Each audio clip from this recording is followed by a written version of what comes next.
Hello. Test.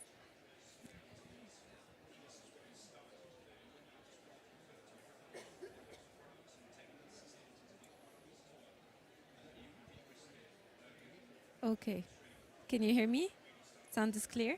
Perfect. Good afternoon, everyone, our participants, our valued panelists. Today we are commencing the session South. Sorry.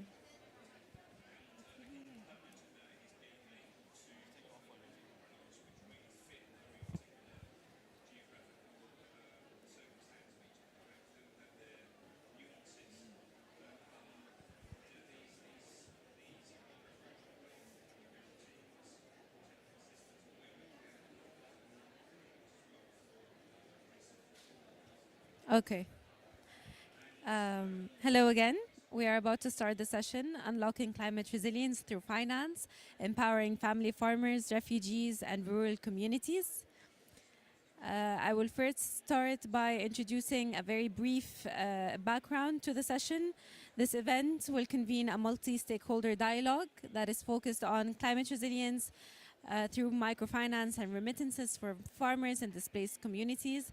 As we all know, this issue is of great pertinence, not only within this COP, it has been an issue of great importance and an issue that is leveraged through several COPs within several discussions and finance, the dynamics that were introduced in the past COP, the one before it, and even through the COP back in Glasgow. This conversation has carried forward through different COPs because of its importance and because of the leverage it gives to the needs and priorities of local communities, of refugees, and of vulnerable groups and communities.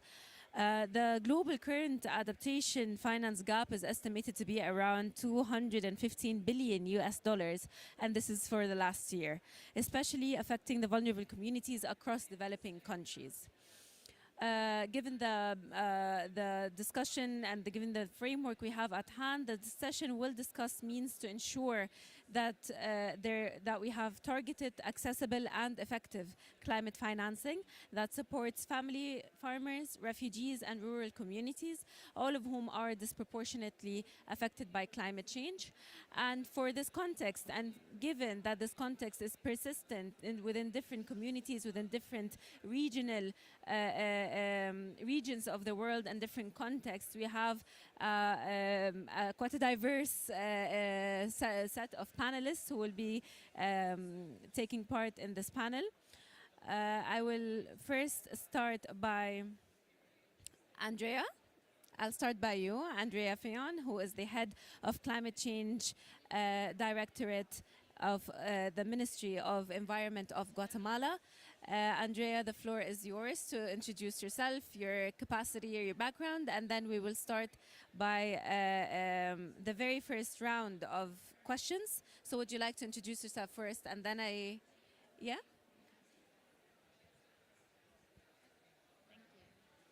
Thank you. Um, good evening. No, good afternoon, I think. I don't know. Yes, my name is Andrea Fion. I'm from Guatemala, the Ministry of Environment and Natural Resources. I'm an agricultural engineer. I'm also specialized in rural development, and I'm also an environmental engineer. So this whole theme suits me very well, and it's something that is very attached to my heart, especially food security, something that we've been prioritizing from the adaptation side on climate change. And I'm very happy to be here. This is my second COP, actually, so I'm very happy to be part of this event. It's a different way to participate in the COP because I'm usually in the meeting rooms, so this is great. Thank you so much for the invitation. Thank you so much, Andrea. I'll start with the first question. Based on your experience and based on the Guatemalan case, how are climate change impacts influencing patterns of human mobility within Guatemala? That is the first part of the question. And also, what strategies have proven effective in building resilience within the communities in Guatemala, especially the displaced communities who are at risk of climate-related displacement? Those on the move, and the communities that host the displaced communities. So basically, the displaced and the host communities. Over to you. Thank you. Yes, climate change is significantly impacting all the matters human mobility in Guatemala, and we have identified how extreme weather events, droughts, floods, and landslides are displacing people. Increasing number of people that are moving, particularly in the rural areas that are mostly reliant on agriculture. And we had a movement within the country from the rural areas to the city, and also people going outside the country. And in order to build more resilience, we have implemented some strategies and some actions, and we're basing on community. So it's all community-based adaptation, encouraging the communities in their own participation of decision-making processes and supporting them to have local initiatives to adapt to climate change. And this includes promoting sustainable agricultural practices, water conservation, and also disaster risk reduction measures. We also do social protection programs, extending the social safety nets to provide vulnerable populations with the income support and access to basic services. Related to climate change, we are trying to build more awareness on how it's affecting them, and trying to make the link more visible for them to realize how this is coming from climate change, and the patterns in agriculture are changing, and what they've been doing is not longer working because of the climate change. And we also have some collaboration with international organizations to secure there's some funding and technical assistance for them.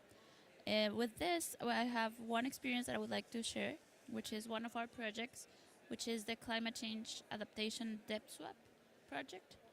And with them, we've been working in different actions, especially in adaptation. And we do reforestation of the degraded areas, especially in the watersheds. Also, water management. There's several infrastructure for harvesting water and storage it, and that's made on a community level. So that's also encouraging community support and improvement of the water use in agriculture. We also promote beekeeping with them, so we're trying to have different promotion of different sustainable livelihoods. We also do local capacity with them, training those communities in risk, and we also do environmental education with them. And this is all focused also in food security. This project is, like I said, is a depth swap, and it's been working on 6 of the departments of the 22 departments that we have, and it's been very successful to keep people to maintain their medios de vida, their sorry, their their livelihoods, so they can stay in their communities, because it's sustainable to stay in their communities, and it's been working so far so well. And this is especially in the areas of the dry corridor of the Central American dry corridor, which is an affected area for movement, because it's where we don't have any water and people rely on agriculture. That's where they are looking for to move to other places to have a sustainable livelihood. And then for the second part of the question and the host communities, I think that's something we're still working on, because we haven't really identified well like that link between climate change and mobilization. We do have some initiatives. We have a group work with the International Relation Ministry, and we're trying to look into those details, I guess, and data. So many of the times the people are not identifying climate change as their reason to be moving. So there's not a lot of data on where are they going, why they came there, because mostly it's like their decision was after many things, and not only climate change. So that makes it difficult to really get the specific data on why they're moving there. So we're still working on it. In our climate change action plan for the country, we do have one chapter dedicated to mobilization, and we're doing that that mobility, to have more info on that, because we do have the chapter, but it's really just a narrative now, and we need to improve it to have data and costs and really numbers on it, so we can provide actions for it. So that's something that we're still working on, but it's part of the scope of work that we have so far. Yes.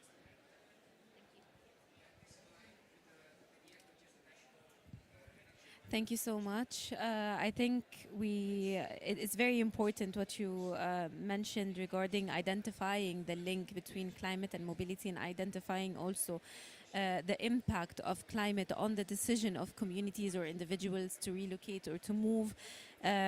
Basically, how big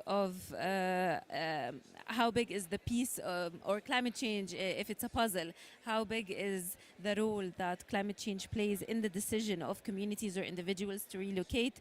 Of course, also the impact of climate change not only on those who have relocated, but also the host communities that receive the relocated communities, and the impact of climate change and resource allocation on the integration efforts of the relocated communities. I'll move on to Franz Schappendonk, my colleague, who is the Climate Peace and Security Specialist at CGIAR, supporting the MENA Hub in Cairo.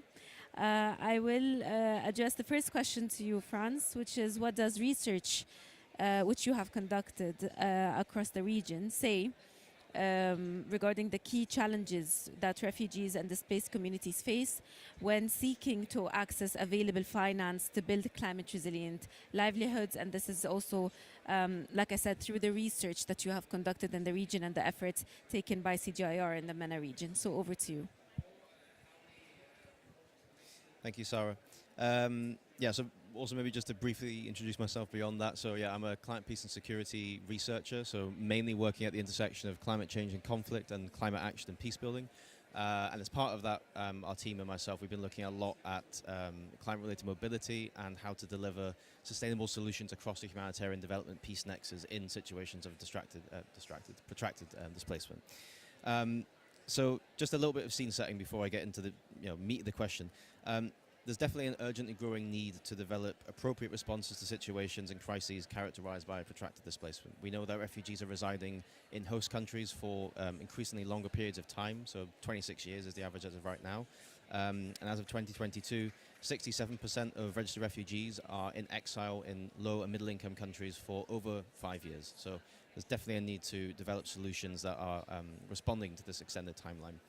And in these situations, traditional emergency humanitarian aid, of course, provides a critical life-saving function, not disputing that, but it has limitations as well in actually being able to deliver on those more longer-term resilience-building efforts. And the climate crisis adds an additional layer of complexity on top of that. By 2040, the number of countries that are facing extreme climate-related hazards is expected to rise from 3 to 65, and many of these countries also host displaced populations.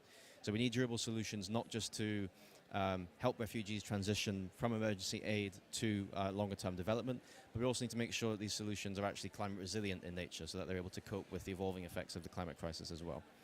And this may involve also, critically, seeing as events is on finance, more effectively leveraging available climate finance resources to contribute more meaningfully to crisis prevention and addressing multiple risk drivers simultaneously. And this can mean aligning several factors across these agendas to ensure coherence. So we need to align timeframes from short-term response to multi-year programming, planning and targeting, so moving towards conflict-sensitive and area-based approaches and universal access to services, and also developing the appropriate institutional arrangements and partnerships to promote coordinated national planning and implemented local action.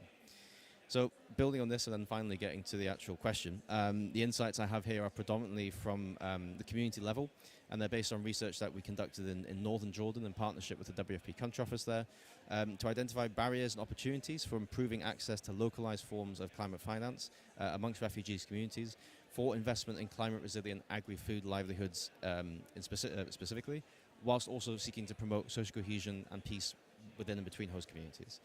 And the specific form of finance we were looking at in this case was credit, mainly kind of small-scale loans, microfinance loans. I hope that the lessons learned from this are also applicable to more general access issues in these kind of settings. The full report was 120 pages. It'll be available online by the end of the year, so forgive me if I'm very brief in my key messages from that report. But I've got a number of key challenges from both the demand side, so the beneficiaries themselves, and the supply side, so the institutions that are expected to deliver this. So firstly, in terms of the beneficiaries themselves, one of the most foundational challenges that refugees and displaced populations face is relating to what is often quite an exclusionary and limited legal and legislative environment that restricts access to financial resources, asset ownership, and opportunities to actually utilize finance when it is available. So displaced populations, particularly those that are actually in countries other than their areas of origin, are often simply not eligible for accessing available forms of finance that can be utilized for investments into climate-resilient livelihood activities, either due to the law itself or due to the fact they don't meet eligibility requirements like documentation, transactional history, exactly these kind of things. In Jordan, membership of key local associations that act as disbursement entities for these kinds of funding, such as farmer groups, village savings and loans groups, these kind of entities, is often restricted to refugees, as is the ability to own assets, and this particularly in the agri-food sector, land. Refugees are not permitted technically to own or rent land, although there's many examples of this happening informally, but this is a key restriction also when it comes to actually investing in that land, obviously. And then finally, we also see that the ability to seek employment and seek meaningful work is curtailed, and only quite specific sectors are usually open to refugee employment. So all of these issues are very structural barriers, firstly. A second key challenge relates to the fact that many refugees already have quite a substantial debt burden, and they're therefore quite reluctant to seek out or access additional forms of credit for climate-resilient investments that are likely to exacerbate that debt burden. You might point to the obvious alternative, which would be grants, but again, in the context of decreasing humanitarian funding, particularly when crises lose the media attention that they usually receive immediately afterwards, there's a need to leverage what are perceived as more sustainable forms of funding by working with private sector, financial, microfinance institutions, and create the conditions for self-reliance. But many refugees continue to inhabit this, what is sometimes called the survivalihood phase or state of existence, unable to obtain sufficient assets, unable to build up a sufficient financial buffer to deal with emergencies or crises as they arrived, and having to often rely upon informal networks, solidarity-based networks, friends and family, to access credit when needed. Thirdly, and perhaps in this case specific to the MENA region, but again maybe applicable in other contexts, existing credit products are often culturally inappropriate. And by this I mean specifically in Jordan we found that most credit products or financial options are not in accordance with Islamic law, because under Islamic law earning interest is seen as haram, and so the majority of Syrian refugees that we spoke to in these contexts simply would never even consider taking this loan unless specific provisions are made to accommodate for this. And then finally, our research on the demand side also highlighted a number of gender barriers, and I think this is very important to highlight that women face competing priorities, domestic priorities often in these settings that disincentivize them from trying to pursue livelihood activities in the first place. And again, also relating to being eligible in the first place, accessing these kind of credits often requires forms of documentation or collateral that they simply don't have, or that is not in their name. It's often in the name of a male family member. So again, another kind of structural barrier. And then I know I'm talking a lot, so I'm going to cut short a little bit. But then on the supply side, I've just got two key barriers that interviews with microfinance institutions identified. Firstly, these institutions often lack the systems and expertise and tools to actually mainstream climate change into their operations and their disbursement processes. So a lot of organizations in Jordan tend to focus on skills building exercises with both refugee and non-refugee beneficiaries. Things like business development skills, operational business skills. But climate change and its evolving impacts often don't feature at all in these capacity building exercises. Positive impacts on, and also on the monitoring and evaluation side, so positive impacts on reducing the climate vulnerability of beneficiaries is rarely, if ever, included in monitoring and evaluation, so we don't have any good success stories from that. And then secondly, and finally, and I'll stop talking, such institutions also face the same challenges as refugees themselves with regards to the legal environment in terms of being eligible and credit worthy. Part of this is due to the nature of the beneficiaries themselves. Refugees are perceived as being more mobile, not necessarily having a set domicile. There's also a lot of access issues with terms of being able to access them in camps. But this is also partially due to the legal restrictions that they themselves run into as institutions. So our research identified that being beholden to nationally determined credit scoring and assessment approaches and tools often limits their ability to actually engage smaller scale livelihood and business endeavors, particularly when things like credit or transaction history may be missing. So just to summarize, there's both demand and supply side challenges to actually unlocking and delivering climate finance in displacement contexts where it's most needed. Thank you. Thank you so much, Franz, for the very concise and very informative breakdown of the supply and demand question when it comes to financing, especially in the context of communities on the local level. Of course, the example of Jordan is quite an interesting one. I will move in the interest of time to our third speaker who's joining us online. Bradley, can you hear us well?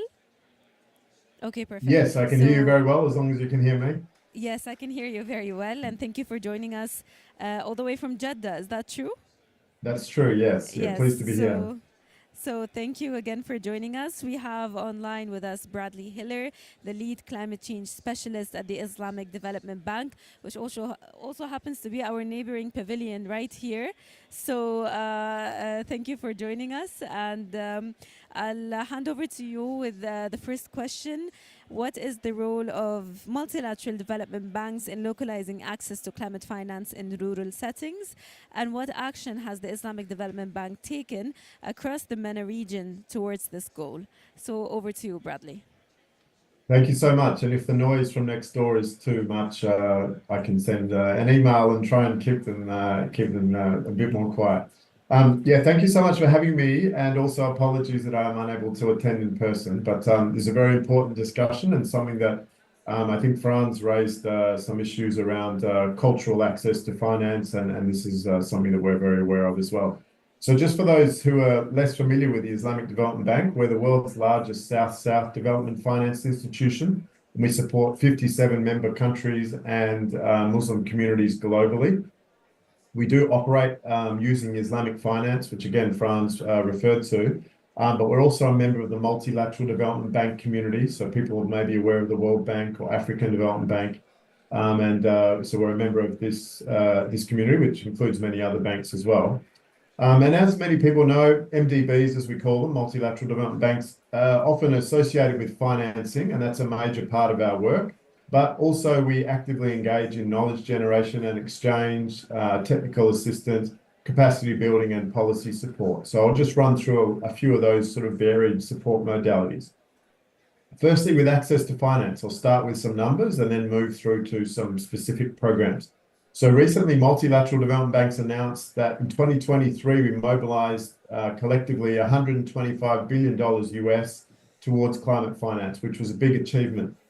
Much of this went to developing and emerging countries. And just this week at COP29, I understand that for low and middle income countries, which are the ones we're talking about here today mostly, the annual collective climate financing contributions from MDBs is set to cumulatively reach 120 billion by 2030, and 42 billion of this will be for adaptation. So that's for low and middle income countries, so the countries we're talking about. And also there's a target to mobilize finance from the private sector. As you may know, typically multilateral development banks work through central governments and ministries of finance. So this is our main way of connecting with countries and citizens through things such as agricultural developments, irrigation investments, energy, transport, and other sort of standard types of support. Also, this year, the Islamic Development Bank became accredited with the Green Climate Fund and also with the Multilateral Cooperation Centre for Development Finance, which can help us to mobilize climate finance from specific sources. But let's zoom into some programs here. So I wanted to come with some examples of how we access communities effectively and diversify our approaches. So we have something which is called the Tadamon platform. And this is a platform for civil society organizations, which operates across our 57 member countries. And this integrates grants, Islamic social financing, and also crowdfunding. And we've supported more than 4,000 civil society organizations through $50 million cumulatively. And an example of this, Franz referred to Jordan, but we have some examples here where there was a grant of $10,000 which supported decentralized wastewater treatment systems in schools, and also supporting refugees and other communities in Jordan. So this is an example of us really getting down to the community level. We also have another example of a fund which is called the Lives and Livelihoods Fund, which blends philanthropic grant financing with concessional bank lending. And so this then targets the poorest of the poor to support investments in agriculture, basic infrastructure, and health. So you can understand that this is free money combined with very low interest money, which then enables us to access communities with lower capacities to pay. And this has been quite a successful program. We're also exploring green Islamic microfinance. So again, as Franz referred to, this is microfinance, which people are possibly familiar with, but then that adheres to Islamic Sharia compliance. And the last point that I wanted to mention on financing was takaful, which is Islamic insurance. And we're working with the United Nations Development Program to understand how we can better target vulnerable communities, vulnerable to climate or non-climate related shocks, and support those communities to increase their resilience. And at the upcoming UNCCD COP16 in Saudi Arabia in December, we hope to launch what we call the Global Takaful Alliance, which aims to try to reach 100 million people by 2030 as an ambitious goal. So this is something that can really support people from moving deeper into poverty when they experience shocks. And the last point that I wanted to talk about was building capacity. And at the Islamic Development Bank, we have something called the reverse linkage mechanism. And this is a technical cooperation mechanism whereby countries basically exchange best practices and information. And we have several examples in the MENA region, for example, solar energy for rural development, where we have exchanges of information sharing from Morocco to Mali on looking at capacity building for rural electrification systems and affordable financing for communities. So I'll stop there. There's many examples that we could share, but we're really trying to balance this, interaction with the central government, but then also really trying to support communities at the local level, whether they're in stable or less stable settings or vulnerable or less vulnerable settings as well. So thank you. Thank you so much, Bradley, and thank you also for shedding light specifically on the context specificity of the financing mechanisms and dynamics in different regions. And I think it's very interesting to hear about the concepts of murabaha, takaful, and other dynamics where the cultural aspects and the cultural dynamics kind of shape how financing is accessed and financing is provided to communities in different regions of the world.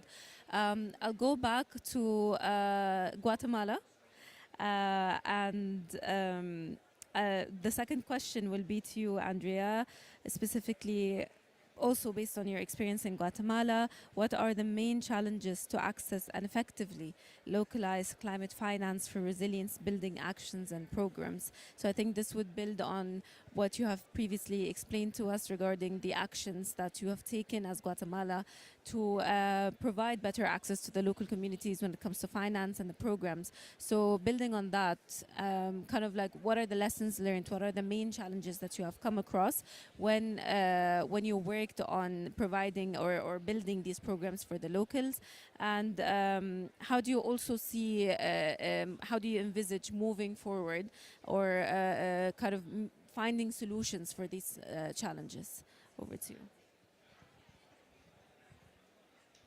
Yes, thank you.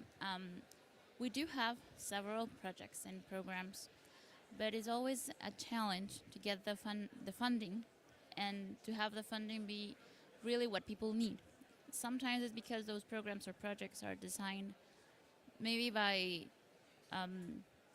desk in the upper levels, or maybe by the organizations itself, and they come to us with something already planned. And it's not on a bad intention, but we need to go to the communities and have a diagnosis on what they actually need. Sometimes that's something that turns into not the most successful projects or programs because it wasn't really what people needed. And also, it's a challenge with the bureaucracy in our countries because it takes a few steps to get actually the finance into the community. It takes a long time within the ministry, it takes a longer time within finance ministry, and then we finally get it and it might be late because it's not the dry season anymore. So timing is really a challenge that is not necessarily on the organizations or finance side. It's also on our side, but it also takes time to get answers sometimes. Also, language is a challenge. A lot of the opportunities out there need to be done in English or different languages rather than Spanish, and we don't have that much people, bilingual people working there. Also, within the government, it's a challenge to keep track of the projects because we do have a lot of rotation of people. Someone who was working in this project last year might not be here next year, and you lose that track, that information, and that's crucial to have impact with those kinds of projects. And when it comes to finance and it comes to money and it comes to implementing with that, there's always some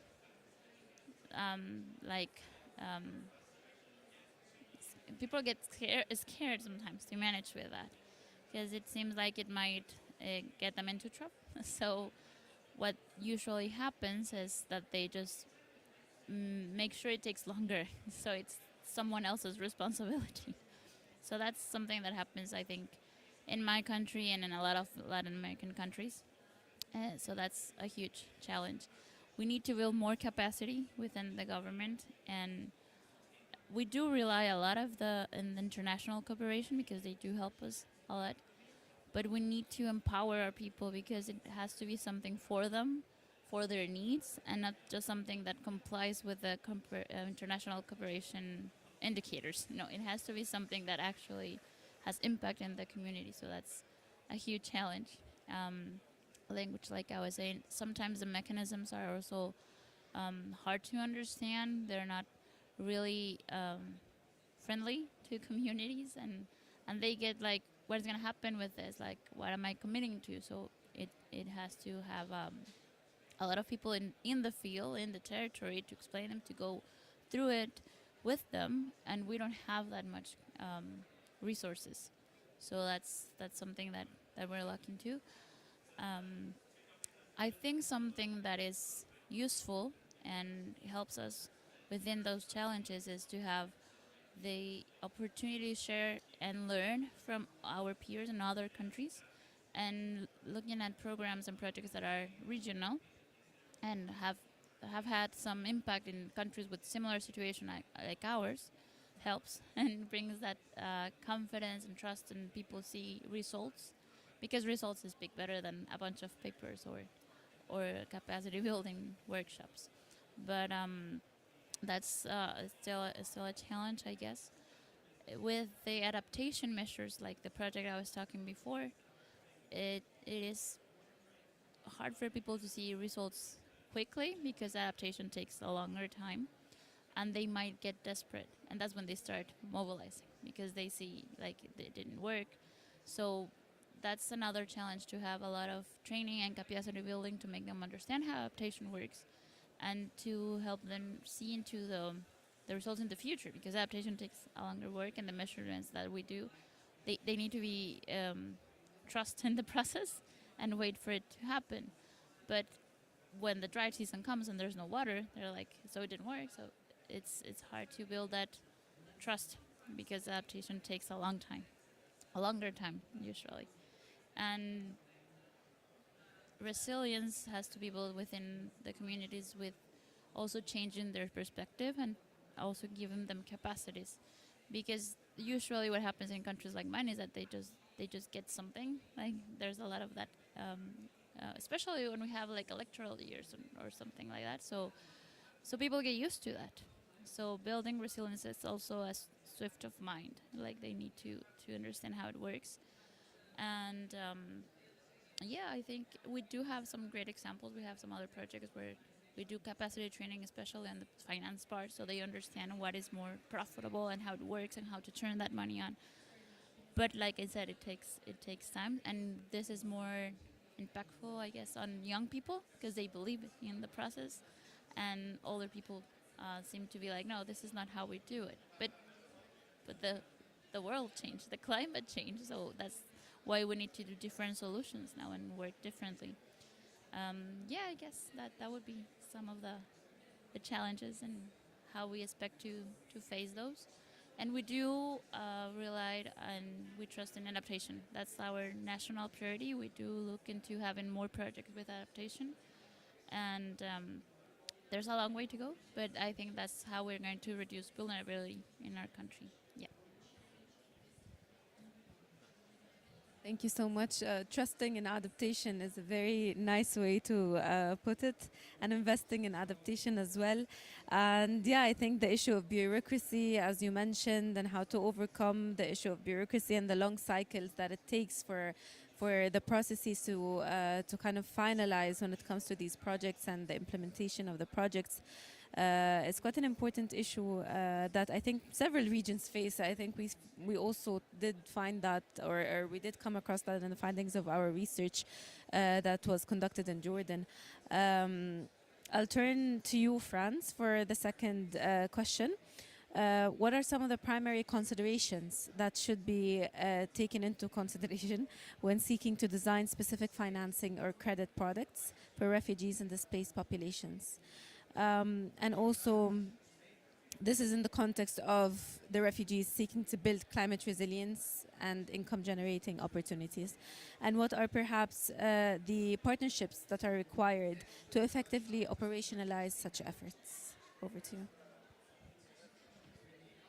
Thank you. Yeah, so firstly, before I go into some of the very specific considerations and design considerations of credit and financing options, I just want to highlight that the need to continue to advocate for structural changes to the legislative and legal environment that refugees often find themselves in.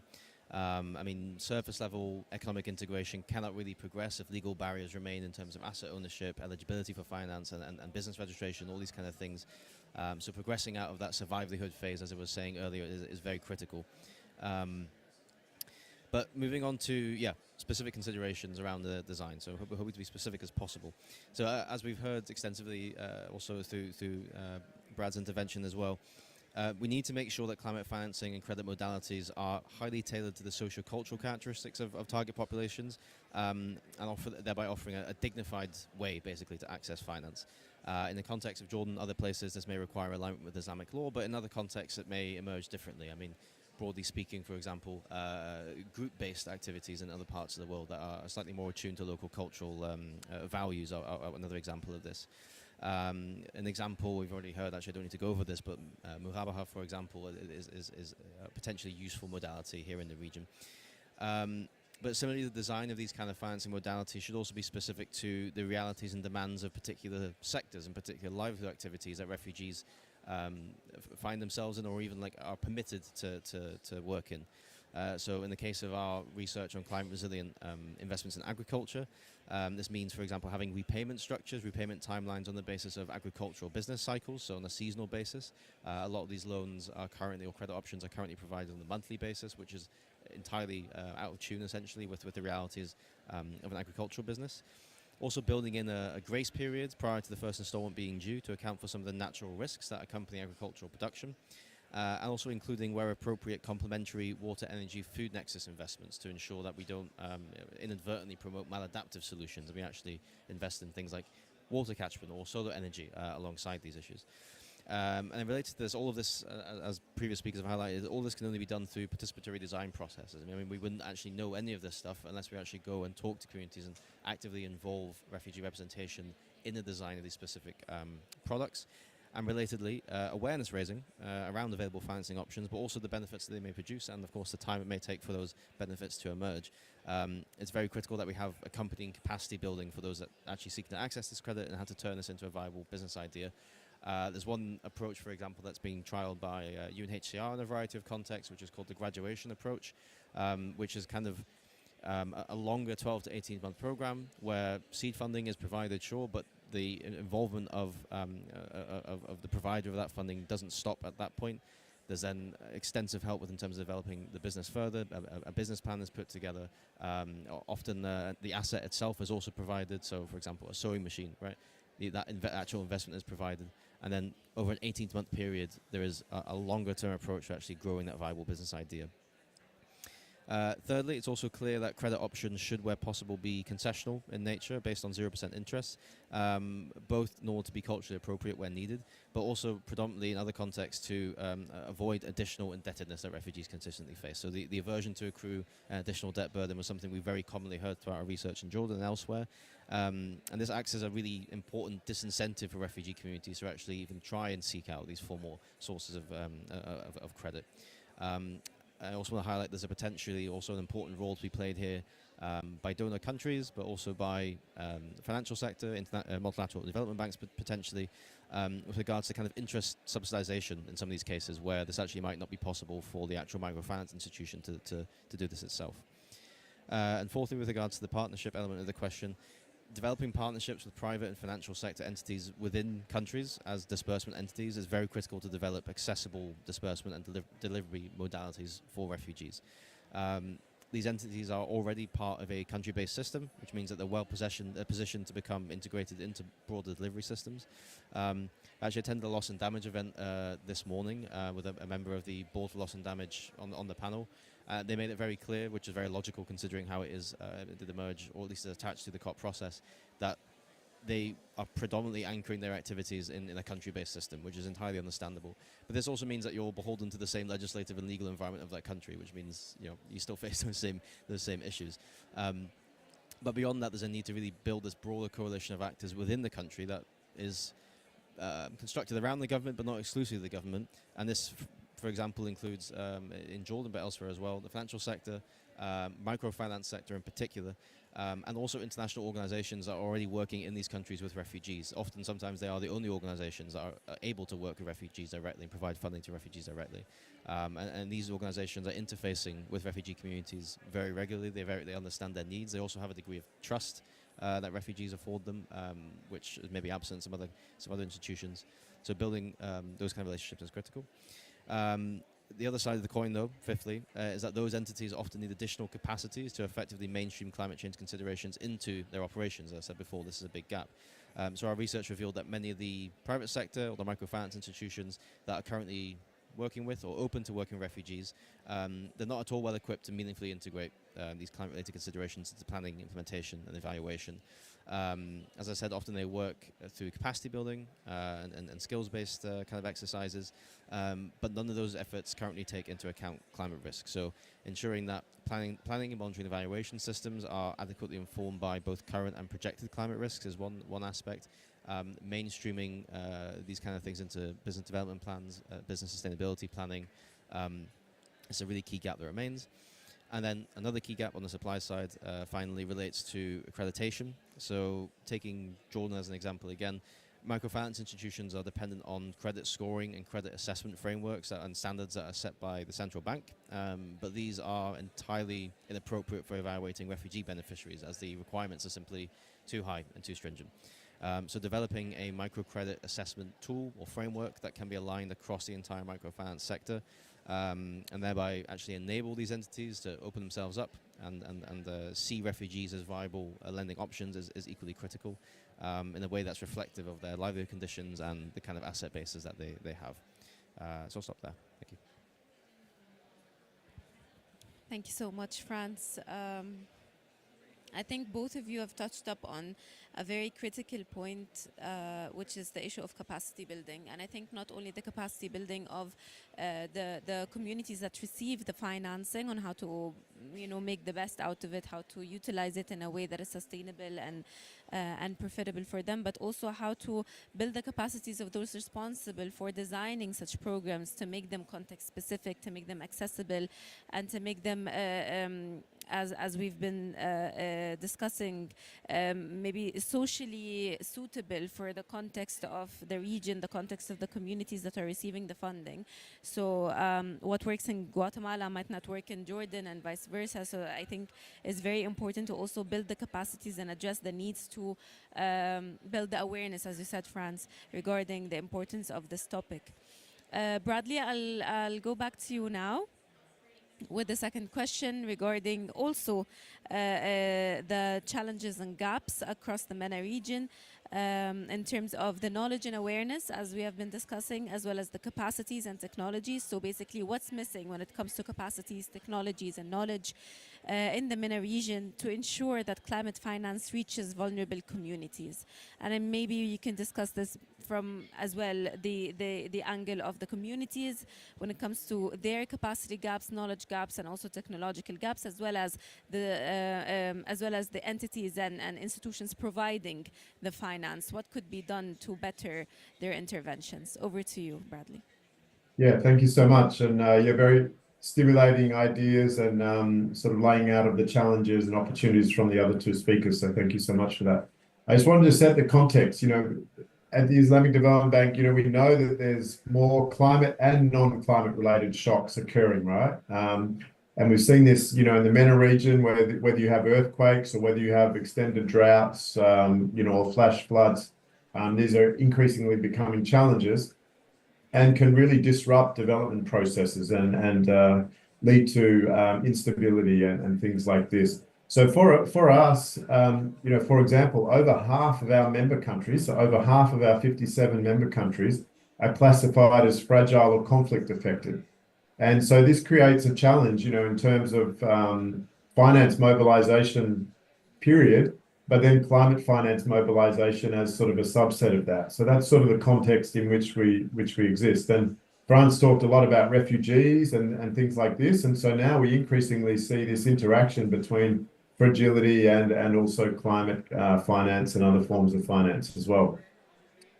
In recognition of this, many of our member countries understandably have a focus on climate adaptation and resilience building. So in response to this, as an institution, in many of our recent years, more of our climate finance has gone to climate adaptation than it has to climate mitigation, reflecting that demand from member countries for support in that space. So this is something that I think we've been responsive to. Coming to your questions around knowledge, awareness, capacities and technologies, I wanted to give 3 examples here of ways in which we're sort of supporting to help enhance that. So one is that we're currently developing our 3rd resilience report on climate and conflict. So again, acknowledging the coming together of these topics and sort of trying to understand that and then outline ways possibly which we can move forward and support countries in a better manner.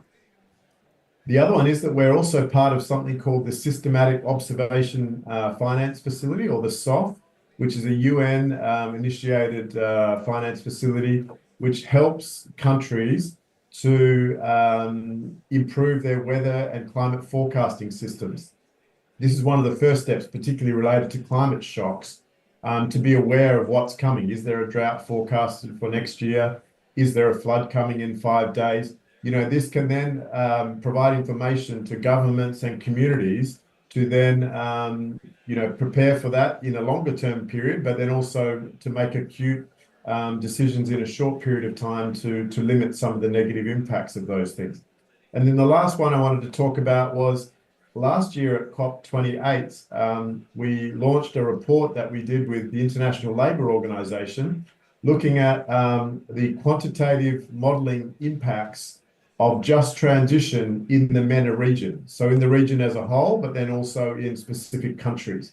Now, what does this mean? This was sort of an analysis of the socioeconomic impacts of various just transition scenarios in those countries in that region. So overall, the study estimated that about 10 million new jobs could be created through some of those strong just transition scenarios, improvements to GDP and also to employment. But obviously we understand that will involve benefits to some and then trade-offs to others. And this includes rural communities as well. So we need to understand what they will be, and then we can put in place social protection policies, or we can look at financing modalities or investment focuses that can again support some of those predicted changes. And I wanted to just zoom out to the macro level for a moment. Last month we saw the Nature COP in Colombia, which is closer to Andrea's region. Now we have the Baku COP on climate change in Azerbaijan. And then next month we have the desertification or land degradation COP in Saudi Arabia. And I think, you know, in some ways it's very hectic to have all these conventions having their COPs in such a short period of time. But what I do think it does is it raises the possible synergies that we can create between these conventions. You know, you cannot have climate action without integrating nature or land, and vice versa. So I think this is something that is lacking at the moment, but I think needs to come together as we look forward. But also part of that is how do we enhance the business models, which then for nature or for desertification or for climate action, which can then enhance the flow of finance from the public or the private sectors, you know, to those causes. And then the last point I wanted to make was just ending on some good news. If we look in our region here in MENA, for example, there's something called the Middle East Green Initiative, which is being discussed and ready to be launched, as I understand, in the next this year or next year. Now, this is a large-scale program which is initiated by the Kingdom of Saudi Arabia, looking to address some of these overlapping issues all at once. You know, rural development, climate action, sustainable land management, and improvement of nature. And Saudi Arabia, as I understand, will allocate about $2.5 billion to support projects across the Middle East and North Africa region and even beyond, and including some major goals to plant approximately 50 billion trees. So again, if this is done in a manner where it's linking livelihood support, infrastructure and assets, and then also nature and land restoration, I think this can really be a strong model in the region and beyond, as something that can help create stability and address some of the issues that France talked about, and then also promote sustainability and some of the issues that Andrea talked about as well. So hopefully this is something which can be a beacon as we move forward. So I'll stop there. Thank you. Thank you so much. I think if you would allow me, I would like to maybe ask a follow-up question that I think is timely, given that we're at COP29. For the past several COPs, we've seen agreements, breakthrough agreements or pacts. You know, we had the Glasgow Pact and then the Loss and Damage Fund, the quantitative goal of last year of COP28 on finance, and now we're awaiting also what could perhaps be another outcome on climate finance from this COP. My question to you is, how do you as a multilateral financing entity interact with such agreements, with such funds? How do you react to them? How do you support them?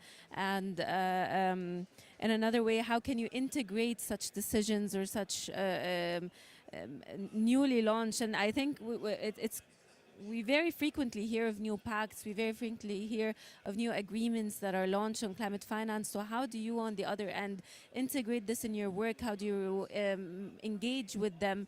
And does it make any difference to your, business as usual when it comes to financing climate action? Over to you. Yeah, thank you for the follow-up question. And this is a really good question, actually, because, you know, the COP obviously has the negotiation part of it, which is very important and moves forward on some major topics. And then obviously it's also the other side of it is networking, announcements, you know, working together as a community, sort of alongside the negotiations, but in parallel, I guess. So it's a very good question. Now, we have a COP every year. So you can imagine that there may be an outcome from each of the COPs. Now, certainly for the multilateral development banks, and I'm sure for other stakeholders, then the question becomes, how do you implement whatever that outcome is? And so then after the COP, the work doesn't finish for us. Then we have frantic discussions or, you know, often long ongoing discussions between MDBs. We work very closely as a community to try to understand and say, okay, how can we respond to this and how can we support our member countries in that regard? And that could be on a range of topics. Someone referred to the Loss and Damage Fund. You know, for example, this was many years in negotiation and finally had a breakthrough in that. And now there's the establishment of the Loss and Damage Fund. So the multilateral development banks, for example, are involved in this. And so there's a lot of discussions going on in, you know, how do we set up the fund? How do we maximize the effectiveness of it? How would you raise additional finance for that? So that's one side of it. Then the other side, and you know, I referred to the 3 Rio conventions on nature, for example. So nature's come up in priority in recent years. So one question is, what is nature finance, right? What is nature finance and what is not nature finance? And currently we're having discussions in the MDB world about, nature positive finance. So what's the difference between nature finance and nature positive finance? And you can keep going. And so what is important for us is that we work together as a community to try to come up with harmonized nomenclature, tagging and tracking approaches, so that some of those numbers that I spoke about at the beginning of my discussion, the 125 billion on climate finance, this is based on harmonized reporting approaches between the MDBs so that what we're doing is comparable. So that's an example of what is happening behind the scenes. Obviously, when there's allocation of financing involved, because it's quite scarce, we need to make sure that that's traceable and it's very transparent, and it's really going to either lead to outputs, outcomes, or really positive impacts. So that's what we really focus on. So in short, whatever comes out of the COP, we will then go back and process that and then try to operationalize it. But that is a challenge, because every year there can be new additions. And as I mentioned previously, now we have 3 different COPs, which are increasing in profile, which is great overall. But then how do we then also operationalize, what came out of the nature COP or what comes out of the next desertification COP? So it's a detailed topic, but a very good question and something that we work hard to try to optimize and maintain transparency and consistency as much as we can. Thank you so much. And I think it's very important that we look at the issue of optimizing finance in a way that creates true sustainable impact on the ground, and not basically spreading out the finance way too thin that we don't see an actual impact on the ground that's sustainable enough on the long term. And this has been a very big conversation, and I think a very big angle of analysis and decision making on the MDB side when it comes to what to finance and how to support and to what extent. I do want to now turn to the audience if there is any question or any follow-up statements that you would like to address to any of our panelists. Yes, here in the back we have a question.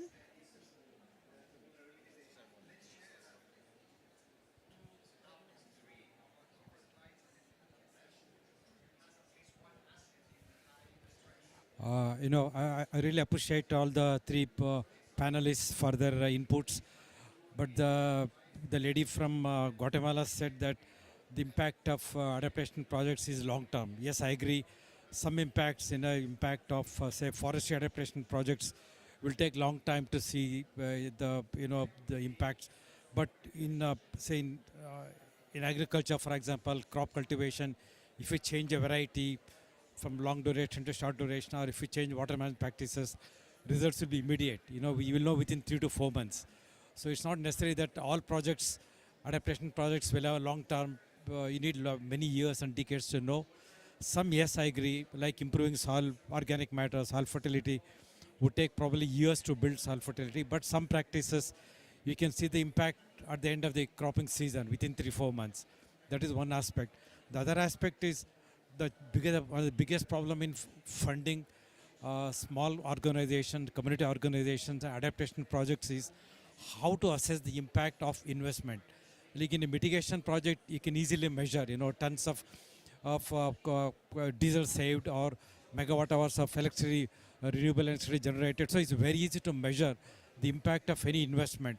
The big challenge, even for large MDB funded adaptation projects of tens or hundreds of billions of millions of dollars, they have difficulty in measuring the impact of World Bank or ADB, investments in adaptation projects. Its impacts are there, but not easy to measure. Very difficult. So in small scale projects of funding community-based organizations, it will be even more challenge, whether it is for the MDBs or for bilateral agencies or for crowdfunding. Okay, I'm going to put in some money. How will I know whether it has made an impact?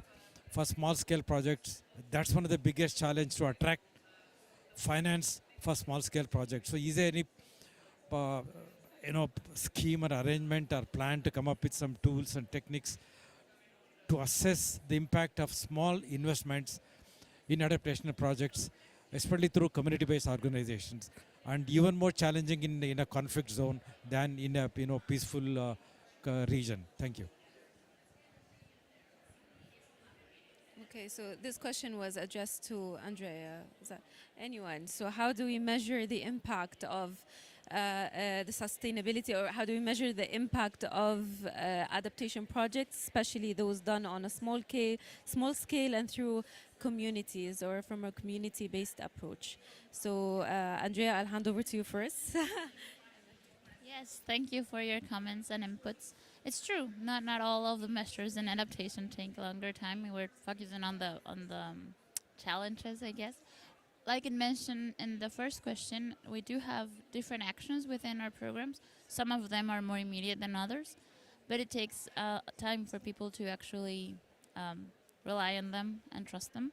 However, it's just part of our challenges. And then with the part of the measurement of the impact, like you said, it is harder to measure adaptation rather than mitigation. But we do have, within every project or program that we develop, we do have to have some indicators to know if it's working. So we do try to keep track on the community. So that's done on territory to see if the impact is coming, if there's, if they perceive it in their livelihood, that there's something actually changing. And we've had some good results. Like I said, some of them are better with the young people because they actually trust it and they stay before to actually see their results. It's true, some of the actions you can do in agriculture for 3 or 4 months actually work, but the challenge is that that's our dry season, and then the rain comes and vanishes everything. So people just go before they actually get to see it. So that's part of that we were discussing with the challenges. We are still developing more indicators for adaptation because, as you know, that's a hard thing to develop and have. We don't have any like standardized indicators, and something that it worked yesterday or last year may not work next year. So it's a constant measurement, I guess. But we do try to keep track on every project that we have, especially with those participatory actions, to have people come in, talk with them. We do still have some workshops and try to keep doing it on territory, because that's where the impact has to be and where the resources have to go, because it's for the people. So yes. Yeah, I'll just very briefly comment. I think Brad also was, I saw you taking notes, so I think maybe he can come in after. Yeah, I'll keep very brief. I mean, I think this idea of measuring adaptation is something everyone is struggling with, right? I mean, this is the COP that we expect some progress towards the GGA and the work that's kind of being done, the UAE Bedlam work program. So yeah, hopefully by the next COP we'll actually have a workable set of indicators. But doing this at a local level, I agree, completely remains a challenge. The only thing I would say is that as a researcher, so you'll forgive me tailoring my answer to make sure that we stay in business, but using things like randomized control trials and doing these, like implementing these at scale within programs, they can be very local in nature. They can be very small scale in nature, but you can still extrapolate quite a lot of lessons learned from these eventually, and use that hopefully to inform broader scaling efforts. But again, there needs to be active investment and funding in that from governments and donors together to actually care about what works and what doesn't in these places. Yeah, I don't know, Brad, if you want to come in at all. Yeah. Yeah, sure. Yeah, no, this is a very good question actually, and it's cuts at a challenging area. So what I wanted to say was, one thing was, I mentioned before that we look at harmonized methodologies for the MDBs. So you're correct. For mitigation climate finance, for example, we have a list of eligible activities, eligible, ineligible. It's a bit more simple, as you said. One unit of the GHG emissions emitted somewhere is the same as somewhere else. Whereas, as you know, adaptation is much more specific. So in this case, we have more of a process-focused approach to try and identify adaptation finance. So this is where we clearly state the context, then we identify vulnerabilities, and then we link project activities to addressing those vulnerabilities. And there's this available online in a public document to show that process, which may help at the local level as well if you're interested to look at that. And then the last thing I was going to say is, again, because of the challenge around that, what we look for is often co-benefits. So if you engage in an activity, which is a positive result, irrespective of whether it's adaptation, then this can be also helpful. And that those co-benefits could be short-term, as Andrea and yourself referred to. You know, some of those benefits can occur maybe seasonally, so that could be shorter term, and then that could be linked with things, you know, if you're planting trees or revegetating areas that are going to take longer periods of time. So, you know, that sort of low-hanging fruits or early wins coupled with sort of longer-term resilience building. But yeah, it's a challenging part of the process. Thanks. Thank you so much. I think we've touched up on several important points, how to measure adaptation. I think it's a very big question. This question needs to have a session on its own. How do we measure adaptation in a way that's accurate, sustainable, in a way that is also, you know, opens the door for accountability, for better improvement of our financial mechanisms? How do we finance adaptation in a more sustainable manner? But I think we have some very interesting takeaways from this session on what works, what has been working, better accessibility for the local communities, for refugees. How do we have better accessibility to the host communities as well as the refugee communities in different contexts? What are the challenges and how do we maintain a more sustainable financing dynamic in different regions? Also, how do the MDBs interact with such projects on adaptation, such projects on building the livelihoods of refugee communities as well as host communities in fragile and climate change exposed communities. So I think this wraps up our session for now, unless we have okay, so we can maybe have like one or two priorities or ideas that we can touch up on. I know that we've gone through this, but maybe we can, like, you know, very quickly wrap it up again into like one or two just priorities from your point of view on how to better address this issue. So I'll start with you, Andrea, again. Thank you. Just very quickly, I think everything that we have discussed and we've talked about here, it all comes down to remembering that it's not just numbers or investments. It's when we talk about adaptation and we talk about resources for the rural people and for the people that are seeking better livelihoods, it's about the people. So I think that's the heart of it, and everything we've discussed are tools and ways to build resilience. But we have to start on the reason why is it important, and I think it's to keep in mind always that it's about making people having a better place to live and making them have resources in order to stay. Because if they have to move, I think it's because they need to. So building that resilience has to be starting on the main reason is people, not just numbers or mobilizing finance resources, but actually to help people. That's the idea. Thank you. Yeah, for me, I just have one key thing, which is the fact that, I mean, obviously my intervention focused a lot on fragile and conflict-affected settings. We know there's a funding shortfall for these areas, particularly in adaptation. But I think the one thing I think that's key going forward is that the donor side especially needs to be more willing to mix pots, essentially, mix tranches, because there's often a lot of funding available for, or at least in the immediate aftermath of a crisis, there's more funding available for humanitarian work, but then it completely dies away. And there's a huge amount of climate finance just kind of sat out there waiting to be used. But the processes aren't there to make sure that this funding is actually combined with humanitarian funding under a more broader kind of resilience building or crisis response agenda, and finding ways to, I know that the Norwegians, for example, and the Irish are already starting to do this a little bit, but yeah, kind of finding ways to break the silos even within funding pots and funding structures is also critical to be able to kind of bridge the short-term and longer-term response gap. Bradley, over to you to maybe wrap up in one or two priorities. What are the priorities that you see are key for us to focus on going forward?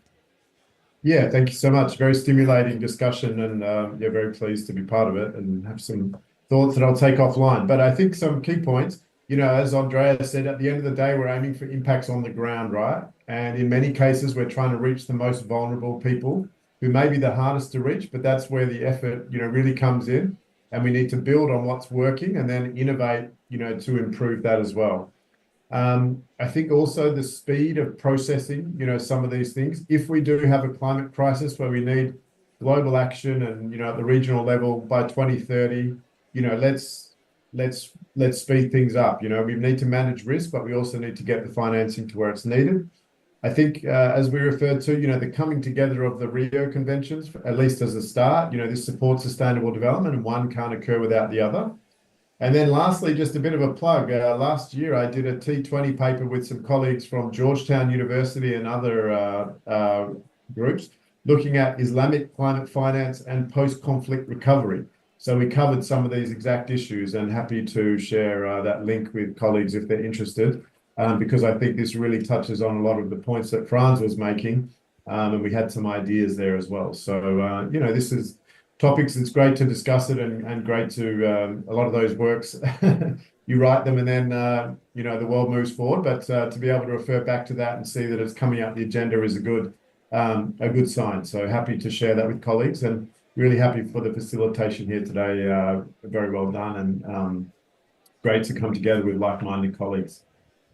Thank you so much, Bradley. Thank you for joining us, and I hope you have a great rest of your day. And I'm sure if the audience still has any other questions or any other comments, we would be more than happy to put you in touch with Bradley, and we can carry on this conversation at a later point. But for now, this concludes our session for today. Thank you so much for joining us, and thank you for the active participation. I'd also like to extend very big thanks to Bradley, Franz, and Andrea for joining us today, and I hope you have a great rest of your day. Thank you.